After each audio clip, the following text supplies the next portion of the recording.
So, the false gods are actually better than the Egyptian gods right now. Go figure. But give it a few months. Raw coming soon.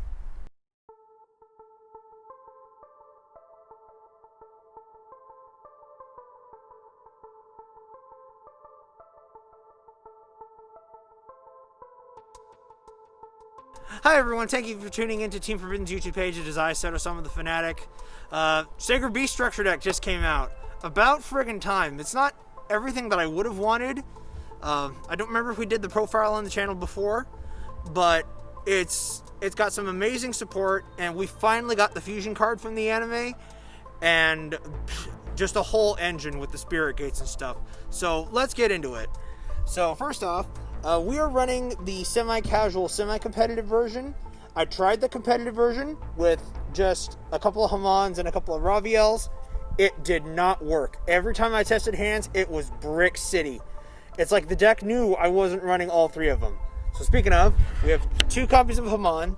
This, in my opinion, is the best one if you're running a full Sacred Beast deck right now, especially after its support card. 1 copy of Raviel and 1 copy of Uriah. Unite the 3. So obviously this is the GX Raw, GX Obelisk, GX Slifer. Hamon basically has a built-in mount of the Bound Creator. Whenever it destroys a monster, you inflict 1,000 damage. If it's in defense position, your opponent can't attack any monsters except it, and it's 4K. You normally summon it by attributing 3 continuous spells. So it was very popular in Crystal Beast back in the day. Raviel is normally summoned by attributing 3 Fiend monsters. And whenever your opponent normal summons a monster, you special summon a Phantasm token with 1,000 attack and defense, and you can tribute monsters that you control to give it attack. So there's the pseudo obelisk effect right there. Uriah is the one that doesn't get the most use in here. It's mostly used in here for Armatile, but you've seen the profiles from Brian on the channel. He has 2 versions of a deck based solely around Uriah. Arguably, this one's the best one to base a deck around, but with another card we'll get to in a few moments, Hamon, in my opinion, is the best one right now. And for the last Sacred Beast, although technically not a Sacred Beast, we have the new Raviel Lord of Phantasms Shimmering Scraper. Now, this is essentially a hand trap for Raviel that makes it an 8,000 beater that can attack every monster the opponent has out. And you can also normal summon it by just attributing 3 monsters. Any 3. Doesn't matter which ones. Another effect it has is if it's in the graveyard, you contribute any monster you control and put it right back in your hand. So, yeah, it's nice to go with this guy. You can turn this guy into a 12,000 attacker plus and just go entire ham on your opponent. Just attack all their stuff. It's awesome. Alright, next up, let's get into the main engine of the deck. Dark Beckoning Beast. This card single-handedly, I've actually seen people trying to tech Sacred Beasts in other decks as a link engine. I'm not joking. Just because of this card and the Spirit Gates, which we'll get to in a few moments. So Beckoning Beast is a new card that when it's normal summoned, you can add either Uriah, Hamon, or Raviel to your hand, or any card that specifically mentions them in the card text. So that includes any spells, traps, etc. Normally, if you don't have the gates, you're going to search for the gates, or you're going to use the gates to search for this, and then you use this to search for the Chaos Phantasm, or the Chaos Beast. The other unique effect of him is he allows you to summon another 0/0 Fiend from your hand, in addition to your normal summoner set. So, your first one that you go for is Chaos Summoning Beast.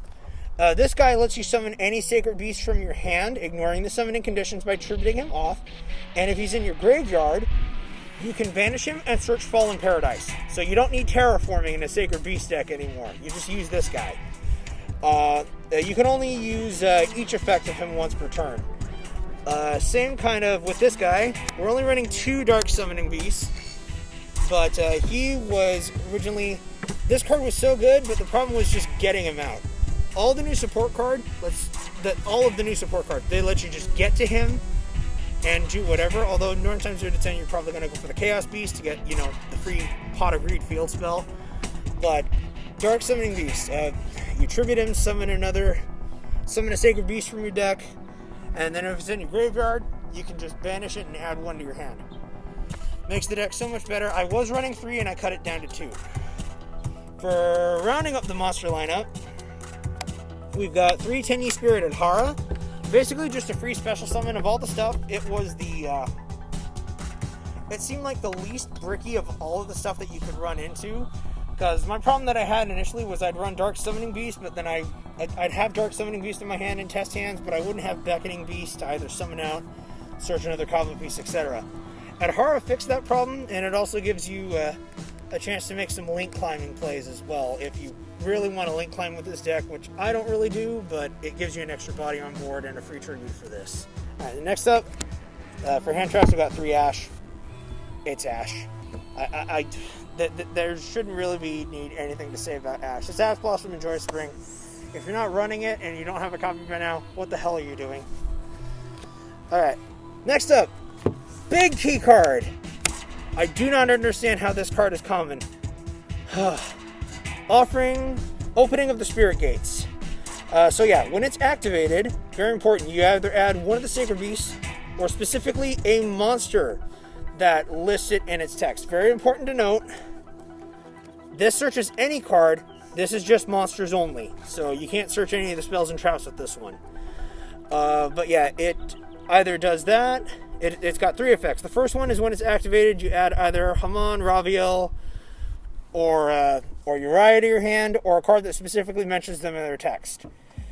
The second effect is once per turn, you can discard a card from your hand and then target a fiend monster with 0 attack and defense in your graveyard, and then special summon it.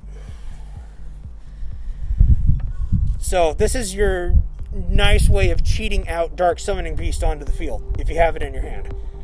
Also, if you control a level 10 monster, you can add any continuous spell card from your graveyard to your hand. You can only activate once per turn. Note, it has the same thing as Unihanger, meaning if you have 2 of them on the field, you can activate both of them. And so that gives you 2 additional summons by discarding a card and summoning something from the graveyard.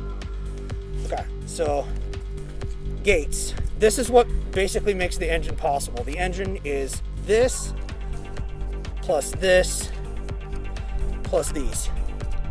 That's the main Sacred Beast engine.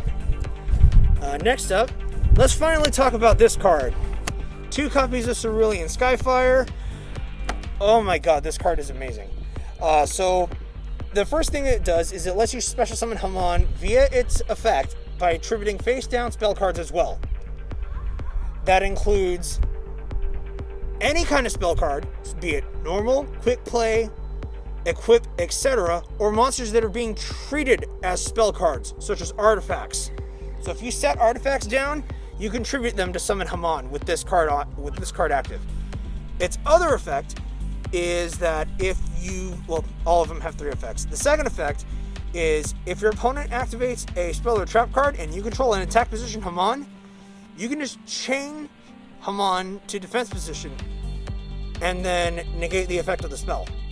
And apparently, according to the OCG rulings, this does not start a chain.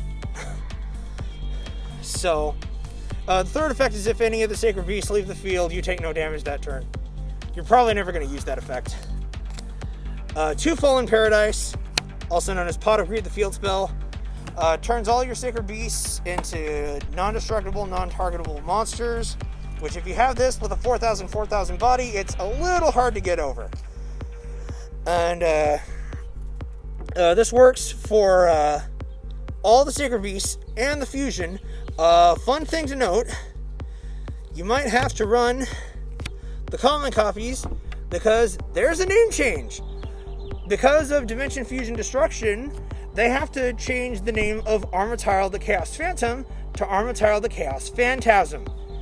Please be sure to have either a copy of this or a reference, so that way, that they don't be like, oh, hey, this card's called Armityle the Chaos Phantom, or you can't use Dimension Fusion Destruction. It's not a Phantasm card. Cut the crap. Just run the copy and you can show them that the text is different. Alright, next up, I can't believe they finally printed this card. Took them forever to finally print this card. Basically, it's like, okay, so you can banish any of the cards on a Phantasm Fusion monster and summon the Phantasm Fusion monster. As long as it's on the field, you take no battle damage from battles involving it. And if you control one of the Sacred Beasts, your opponent can't respond to it. So it's basically a super poly. 1 for 1, because Chaos Summoning Beast and stuff, it works so good. If you're stuck with the Dark Summoning Beast and you want to get out the Chaos Beast, you could just pitch the Dark Summoning Beast, summon the Chaos Summoning Beast, and then just banish the Summoning Beast and go off and make your combos from there. And then finally, 3 big on Demon Child, because getting Ash Blossom with this deck really sucks. If you notice, a whole bunch of the effects either summon from the deck or search from the deck, and you gotta let those things go through, otherwise you're not going to be able to play. Now, onto the traps, and we have actually quite a few of them.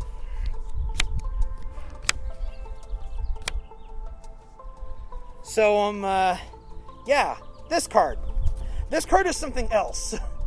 This card has different effects depending on what Sacred Beasts you have on the field, with different names, mind you. The one downside of this card for me is that it doesn't work with Armitile.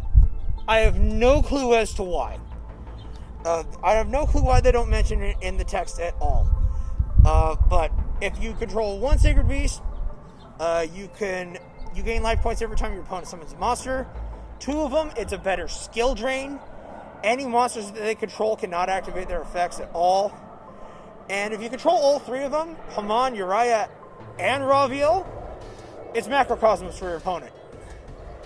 Oh, and if you control a level 10 monster, you can just return any continuous trap card to your hand. Such as Hyperblaze. New card for Uriah. Basically makes it so you contribute face down trap cards for Uriah's summoning condition instead of, having them all be face up. And again, this can be continuous.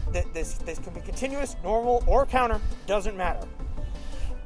Its other effect on the field is if you have a Uriah and an attack is declared with it, you can send a counter trap, a continuous trap from your deck to your hand, and then Uriah gains the attack point of every continuous trap card on the field and in the graveyard.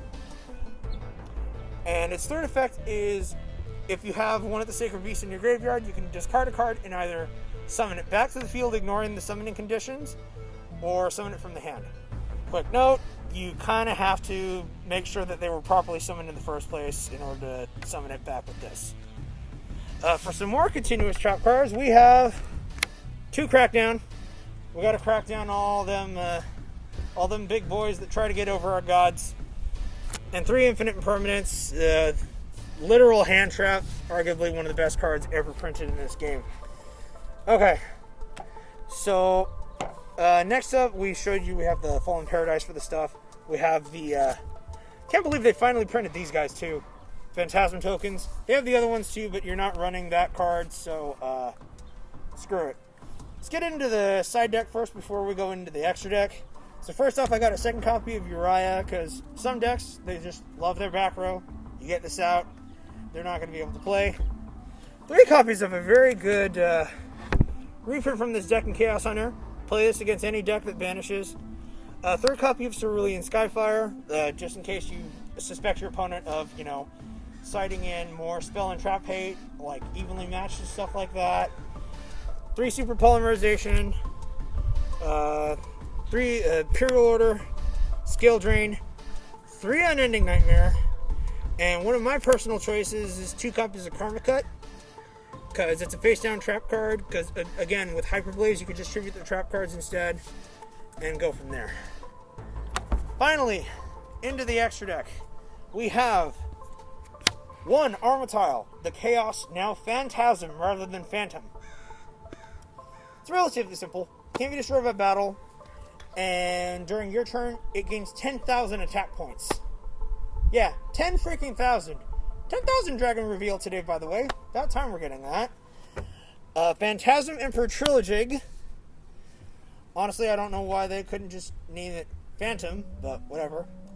And, well, this guy's a newer card. Just came out dual overload? Yeah. 3 level 10 monsters, if it's special summoned, or if a monster is special summoned from the graveyard, while you control him, you can target a face-up monster that your opponent has and burn it for half the original attack. Burn your opponent for it. You can only use that once per turn. Otherwise, it's a 4,000 body. Pretty nice. Alright, for Super Poly targets, Elysium for any invoked matchup. Starving Venom, because Starving Venom is the best Super Poly target in the game, or second best rather. Protoplant Dracosteplia for other stuff. Muddy Muddragon, or Muddragon of the Swamp, excuse me, arguably the best Super Poly target in the game. And Earth Golem Metignister for, let's be honest, this is for the Salamander matchup, or any Cyberse matchup at all. It's the best one for all of them. Finally, Xyz, we have the Lost Art Super Dreadnought Cannon Gustav Max. I'm working on getting 2 more of these. And to go with that, we got the Leve. And finally, for links, we have Pentastag. So that way, you remember I mentioned that Raviel thing before? That way you can attack 8,000 piercing, attack everything. Kind of make him a pseudo Ultimate Conductor Tyranno. Nightmare Phoenix, because it's really good. Predaplant Verte Anaconda. This is solely so I can send Dimension Fusion Destruction to summon a 10,000 boss monster to attack for game.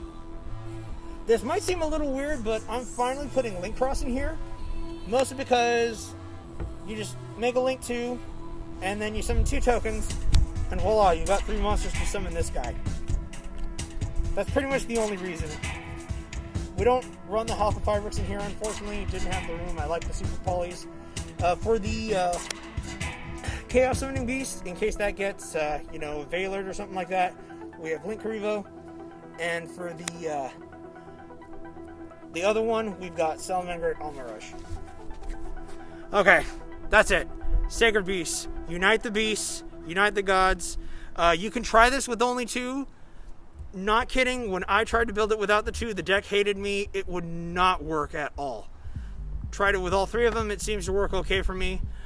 This deck is probably going to be replaced by Raw when we finally get the Legendary Duelist set in September. But for the time being, I can't believe the GX gods are better than the Egyptian gods again. This is so unfair. Like, comment, subscribe, and we'll catch you guys later. Stay safe and wear your mask.